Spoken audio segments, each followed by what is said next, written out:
Всем привет, с вами SilentMashiko, и потратил я добрую частичку ночки на то, чтобы найти все фрагменты, которые появились со второй части Фортуны на долине сфер. Пришлось их немного повариться найти, они выглядят как облигации со соответствующими цветными марками, и открывают они различные записи в кодекс о некоторых представителях Фортуны, а именно Юдика, Ходули, Уточка, Грубьянка Зуд, Смокфингер, Бизнес и Тикер. В принципе, все лица знакомые, поэтому всех мы знаем. При этом скрытые фрагменты практически ничего нового не содержат, там имеется лишь озвучка текста, хотя у Уточки имеется несколько другой подход к этому делу, но я думаю, вы сами все это увидите. Также на данный момент за поиск всех фрагментов не дают особое украшения, в отличие от Кури и от Тысячелетней Рыбы, но возможно это только пока. При этом карта и скриншоты на местности, которые использовал при поиске, они находятся в описании, они англоязычные, но русскоязычный источник тоже имеется, поэтому я ставлю ссылочку на видео в описании. По моим рекомендациям я могу только сказать, что возьмите Гелиоса, потому что если что-то не заметили вы, если находились достаточно близко, то заметит он. Это все дело значительно упростится. Ну а за сим от меня все, поэтому я оставляю вам, что, собственно, в этих записях содержится, и надеюсь, вам это дело понравится. Пишите ваши мысли по поводу увиденного, услышанного, ну и надеюсь, вам это так или иначе пригодится. Ну а за сим у меня точно все, поэтому наслаждайтесь и всем пока.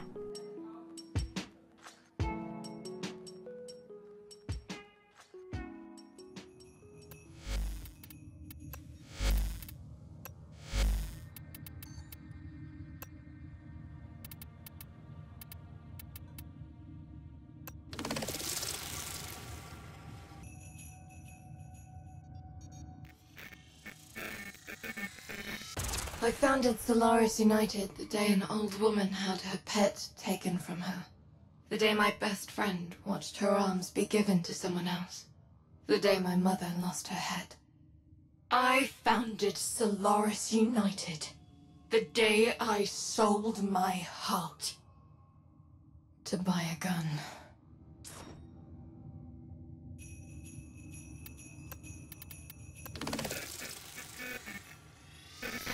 Biz just appeared one day, taught us how to fight economically, intelligently.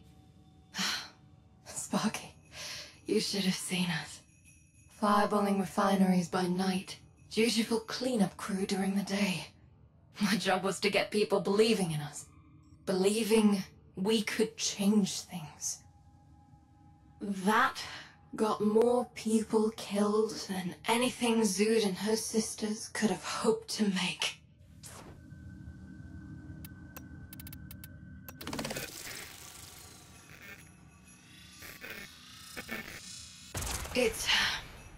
It was a small operation.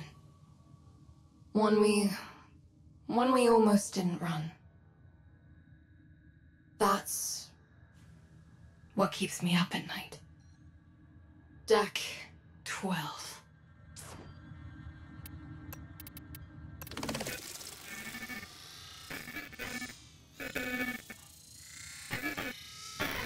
Everyone I knew, everyone who believed in us, everyone I convinced to sign on, died. Parents, lovers, whole families, Zood sisters, Legs' folks, all gone. Except us, and a few others. Me, Biz, Zood, Little Duck. I washed my hands of it. They were bloody enough.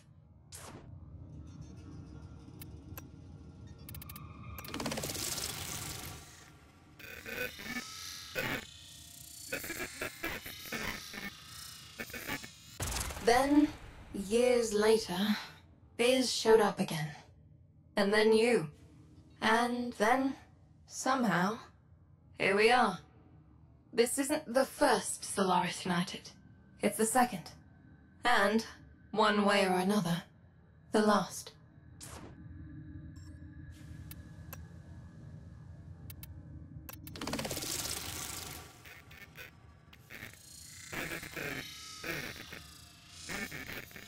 So, I ain't got no fam. Biological or logical. Mumsy and Dadsy got burned up working for Soляriса United the first time. Figured I'd be a vent kid. But then the temple came looking to collect on what I took from them, and left me barely ahead. So, really, things can only get better from there.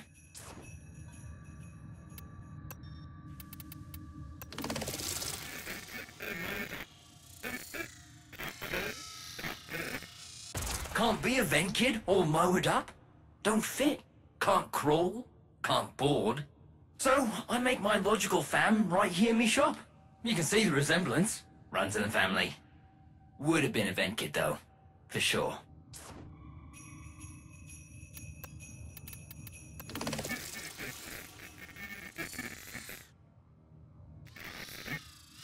Mr. The Business has been really good to me since my accident.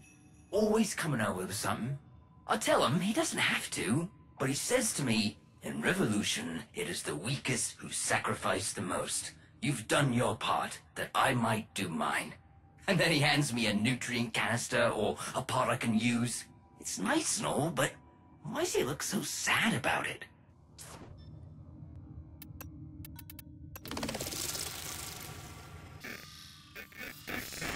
Mr. The Business got me thinking.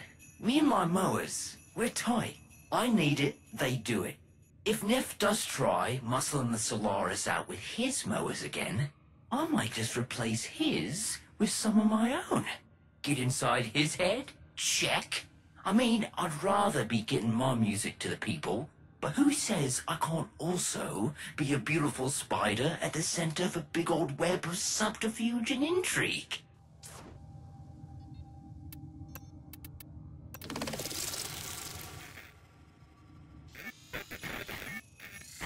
I was hanging in my rack the other cycle, about to power down, and I hear Boone and Roki and the Venters banging skeg on the pipes and ducts. They had a good bounce going, so I start singing, as I do.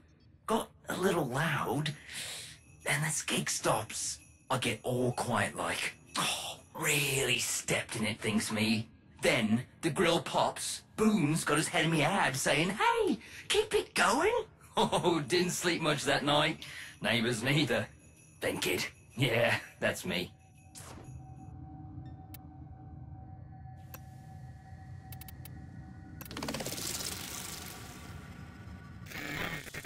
Quills wanted me selling arms to the Tenno. Back in Fortuna. Not bloody lightly. Quills. Shady side-mouthed, double-talking, ambidexter-feeling muckers. Never trust anyone who don't speak plain. Told them, thanks, but op it. I'd a previous commitment. Contract to extract a corpus deflector. Name of Jub Lot. Quill smiled that smile. The smile I hate the most. The smile of a body who thinks he's 2 steps ahead. The more I think about it, the more I know he was. Pratu. That was his name. Quill Pratu, secondary Sard.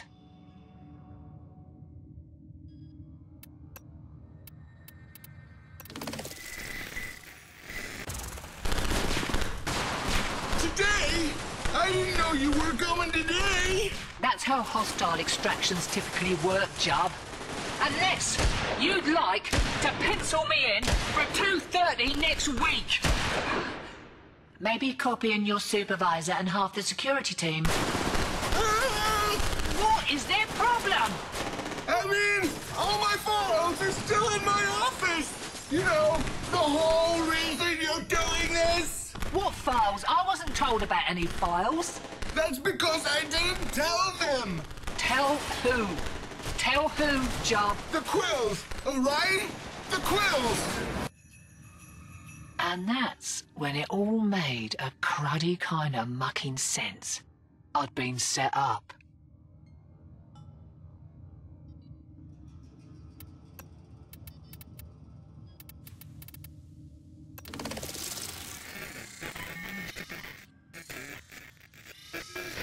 It was hairy, but I managed to get us behind a sealed bulkhead and into Lot's office.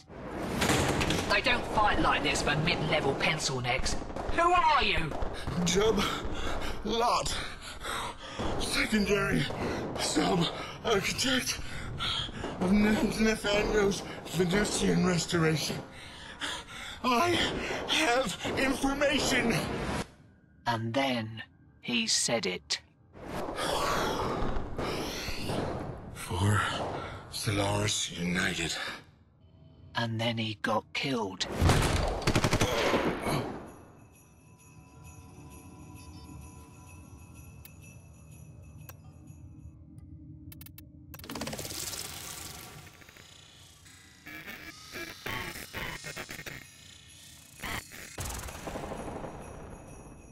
So, Soляриса United was on its feet again. I've got friends in Fortuna. The first time SU tried to knock the crown off Nev's head, it almost got every last one of them killed. Some of them, it did. Biz once told me how he survives atrocity. If there's a fire on Deck 12, you seal off Deck 12. You don't go in. That's how you burn up. You wait till the fire's starved of oxygen. That's when you go in, assess the damage, and clean up. I can't seal off Deck 12. Deck 12 is where I live. What information? Tell me, now! Nev balance. Or mothers. It's been developed. What? What's been developed? Shielding satellites. The orb mothers cannot be. Jub? What? The orb mothers cannot be what? Jub?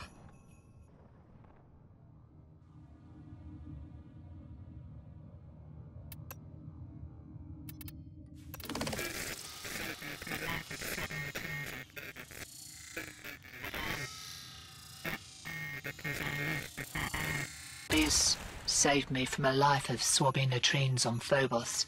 He made me what I am. But only because I left before I became what he was. Now I had to go back. Everything Jub knew, Biz had to know. Yudi had to know. They and everyone in Fortuna could be proper beached if I didn't. Pencil necks like Jub don't risk their hide unless they mean it. Whatever Neff was doing with those orb mothers would be a hammer on the head of SU. I had to go back. If I didn't, if something happened to Fortuna, I'd never sleep proper again. So, no more treasure hunting for LD. No more rescues. Back to where it all happened. And I hope that this time it wasn't burning. And me along with it.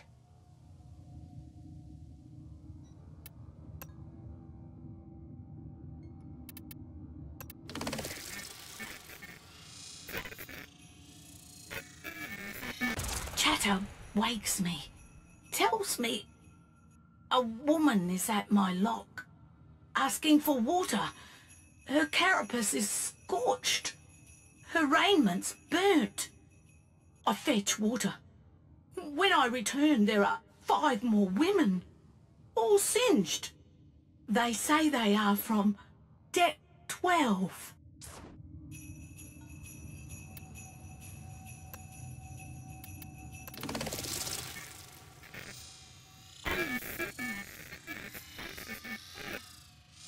There is no Deck 12.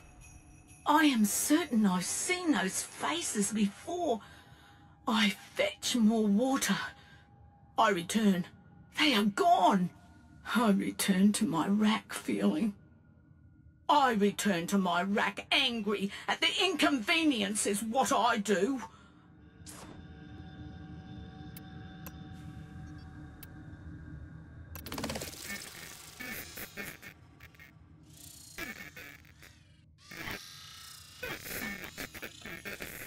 The gentleman business visited with me.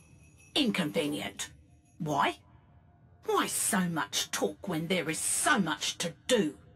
A gentleman business communicated the belief that... such nonsense. That I must make peace with what happened on Deck 12.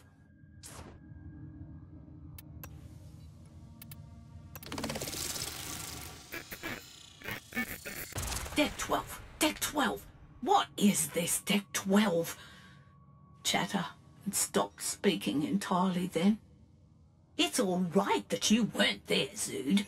That's what your visitors wanted you to know. That fire was not for you. Ugh, enough. Nonsense and stupidity and a waste of my time.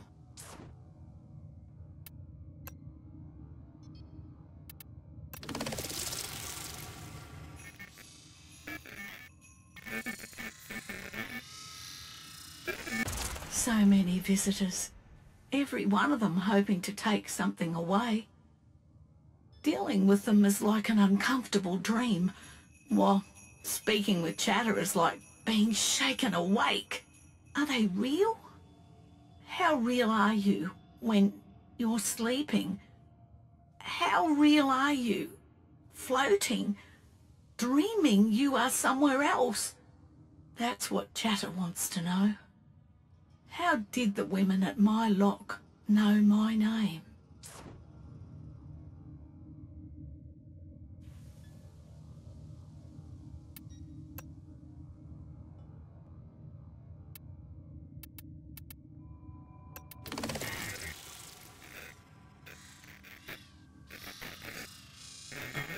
I have no truck with the corpus.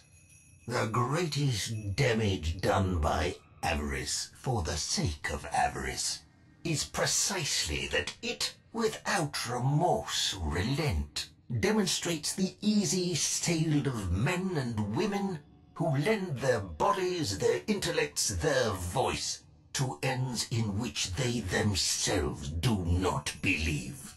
The temple of profit is an ideology that teaches one thing only, that all creations of the mind, words, images, and ideas are meaningless.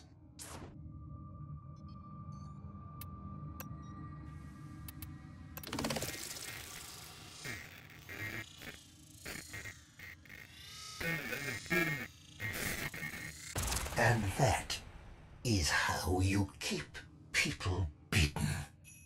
By starving them not only of models of something better, but draining them of wholesome inspiration, denying them examples of a higher way of being, and sapping them of any belief that they can achieve it. To be blunt, to hell with the corpus! Although there was one corpus, a singular man, for whom I make a singular exception. His name was Sigor Sava.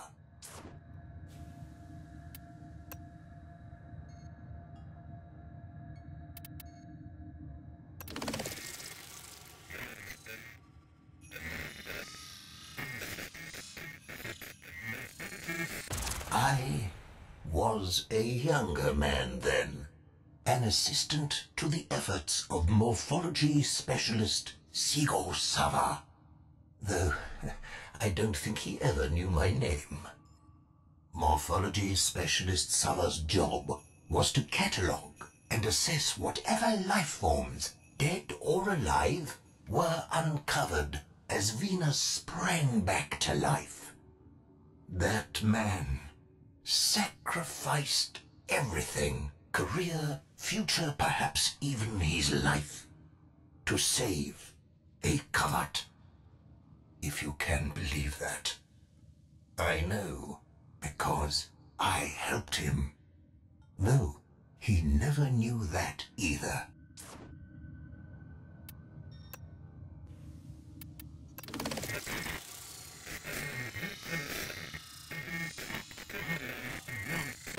The Kavat, specimen VK7, had been tracked to her lair and was to be destroyed. Sigor prevented that at the cost of his liberty, and was soon to lose his life. Coward that I was, I told myself there was nothing I could do. Then she was there, VK7. in front of my hab, waiting, looking at me with more intelligence than any covert should have. And she dropped keys at my feet. The keys to the security center. It was I who opened the door to Seagor's cell, who watched as VK7 dispatched Seagor's would-be executioner, a corpus I had often worked with in Reclamation 3. It was I who ensured one cargo pod in particular was replotted to intercept an outbound Solaris rail tractor. It was I who sealed multiple bulkheads to stem the flow of troopers, meaning to end them both.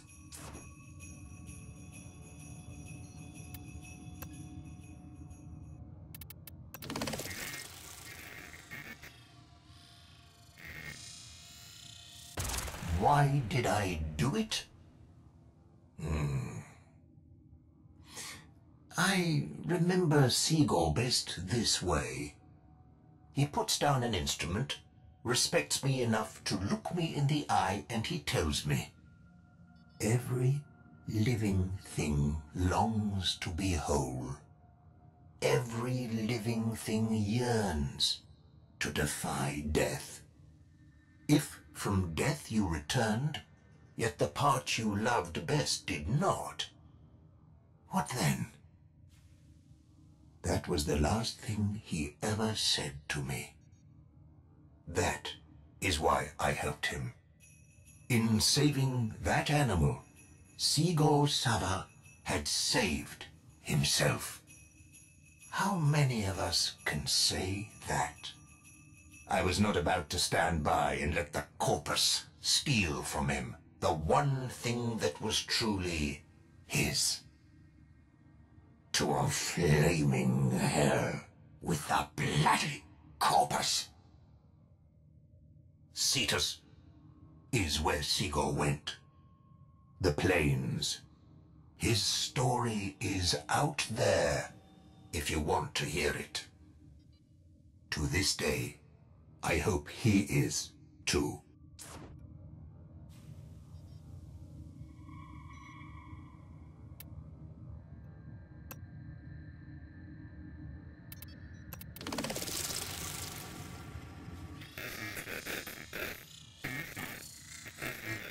In this life, a person has to find that which is more important than themselves. The Orb Valis died a long time ago. It should not exist. But here it is. It has a second chance. If that's not hope, then what is? I respect anything that fights its way back from death.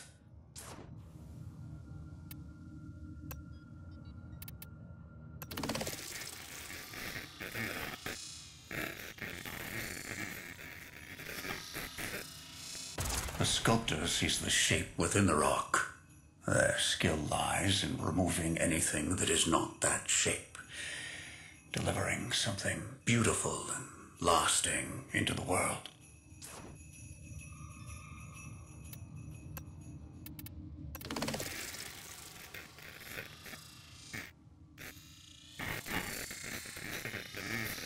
I was a sculptor of sorts, modest.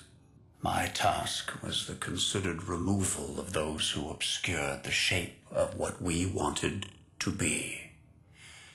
With their deletion, a just society came into clearer focus.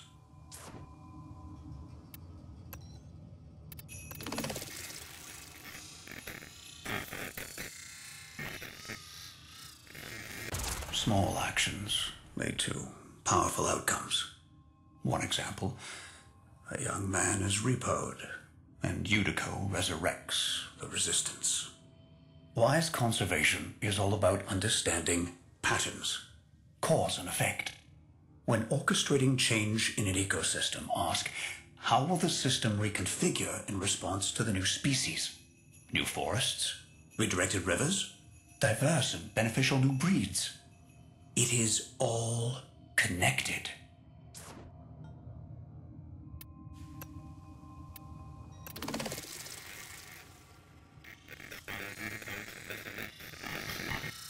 It was Legs' punishment that inspired Yutiko to resurrect Solaris United.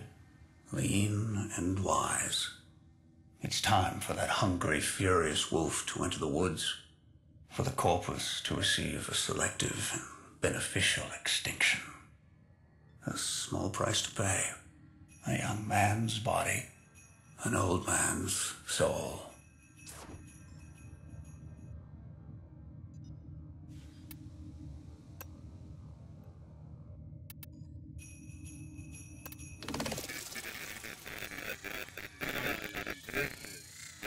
Used to be every time an old love ended and a new one began, friends would say, "You seem so much happier now." And I'd smile and I'd agree, and then I'd go back to my hub and say your name, just to feel it on my lips again. Like summoning a ghost.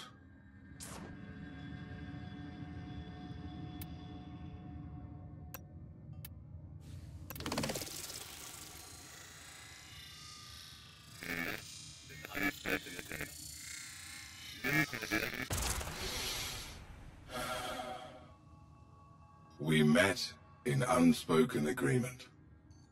You called me by the name of the one who'd hurt you. My name for you was the name of the one who had wounded me.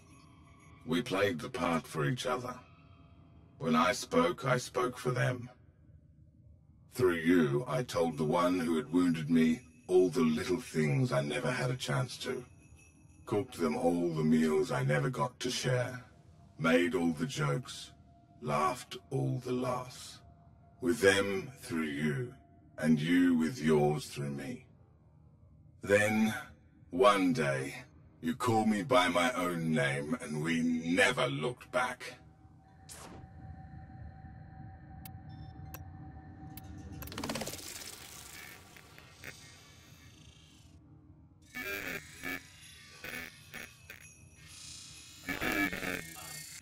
There's a dream I have every now and then. You are you in your own first body, and I am there in mine.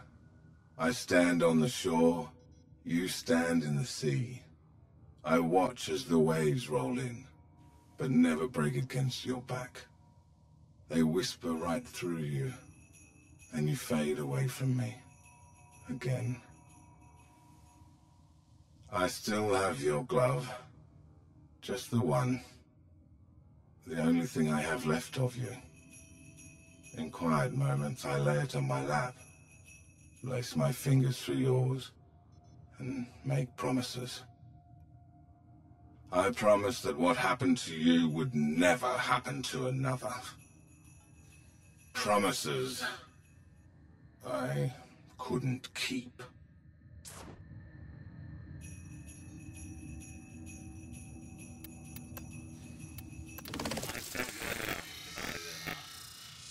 I sold my arms to buy you an arm. I sold my legs to buy you a leg. I sold my lungs, my bones, my heart to buy a safe place to cradle your beautiful head. I bought you back from them. I bought you back to me. You in the body I had bought for you, me in the body I had earned to replace the one I sold. But you weren't you. Not anymore.